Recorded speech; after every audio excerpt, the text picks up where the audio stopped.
মোৰে সৌভাগ্য বুলি ক'ম কাৰণ মোৰ ইয়াত যোগদান কৰা মাত্ৰ 20 দিন হৈছে এই 20 দিনৰ পিছত এনেকুৱা এটা যেতিয়া জিলাখনৰ এটা ৰিজাল্ট পোৱা যায় এটা সেই ৰিজাল্টে আসলে উৎসাহ জন্মায়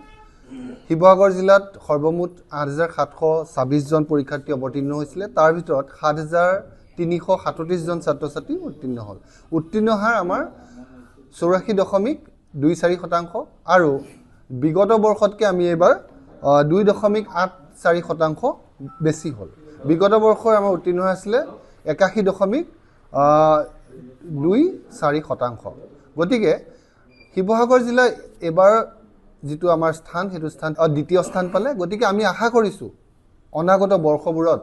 যেটো আমাৰ প্ৰায় 16% বুলি কৈছো প্ৰায় 16% যেটো আমাৰ উত্তীৰ্ণ হাৰৰ মাজত পাৰ্থক্য আছে হেতু শিক্ষক শিক্ষয়িত্ৰী যি আশা সুদিয়া প্ৰচেষ্টা সমূহ বিষয়া কৰ্মচাৰী শিক্ষা বিভাগৰ ইয়াৰ বিগত ইয়াত থকা মাননীয় আগৰ পৰিদৰ্শক মহোদয় তেখেতসকলৰ কষ্টৰ ফলত আজি শিৱসাগৰ জিলা এটো পৰ্যায় পাইছে